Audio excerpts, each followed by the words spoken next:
అయోధ్య రాముల వారిని తలుచుకోకుండా ఉండలేము. అలాగే అయోధ్య పూజా సామాగ్రి కూడా వాడకుండా ఉండలేము. అయోధ్య పూజా సామాగ్రి వాడండి, మీ పూజని పరిపూర్ణం చేసుకోండి. డీలర్షిప్, డిస్ట్రిబ్యూషన్, హోల్సేల్ కై సంప్రదించవలసిన నంబర్లు.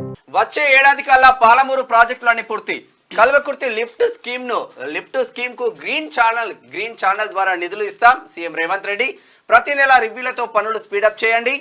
గ్రామాలు మండలాల వారీగా ఆయకట్టు వివరాలు ఇవ్వండి. రిజర్వాయర్ల కెపాసిటీ పెంపుపై ప్రపోజల్స్ రెడీ చేయండి. నియోజకవర్గాల్లో డిగ్రీ, మండలాల్లో ఇంటర్ కాలేజీలు, జీపీలో ప్రభుత్వ బడులు ఉండాలి. 396 కోట్ల అభివృద్ధి పనులకు శంకుస్థాపనలు, ప్రారంభోత్సవాలు. ఉమ్మడి మహబూబ్ నగర్ జిల్లాలో ఇరిగేషన్, విద్యా, వైద్యంపై రివ్యూ. పాలమూరును పచ్చ చేసినాం, అట్లే చేసినాం. మొత్తం వలసలన్నీ ఆగిపోయినాయి. వలసలు ఆగాలే, పాలమూరు పచ్చగా కావాలని చెప్పేసి గతంలో కేసీఆర్ చాలా సార్లు చెప్పిండు.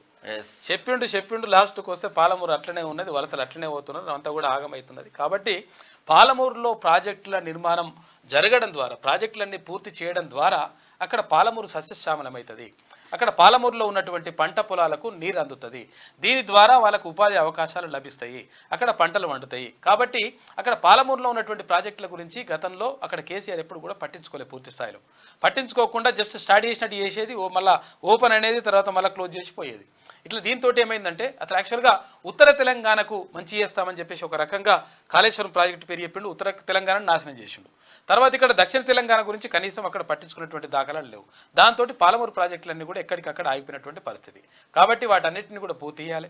తర్వాత ఈ పాలమూరు అంటే ఉమ్మడి మహబూబ్నగర్ జిల్లాని 100% అభివృద్ధి చేయాల్సినటువంటి అవసరం ఉన్నది. ఎందుకంటే ఉమ్మడి రాష్ట్రంలోనే, అప్పుడు ఉమ్మడి రాష్ట్రంలోనే అత్యంత పేద జిల్లాగా, తర్వాత అత్యంత కరువు జిల్లాగా పాలమూరు జిల్లా మహబూబ్నగర్ జిల్లా ఉండేది. కాబట్టి అక్కడి నుంచి వచ్చినటువంటి ఆ ఉమ్మడి జిల్లా నుంచి వచ్చినటువంటి ముఖ్యమంత్రి రేవంత్ రెడ్డి కాబట్టి అక్కడ ఆ జిల్లాని 100% సస్యశ్యామలం చేస్తా అని చెప్తా ఉన్నారు.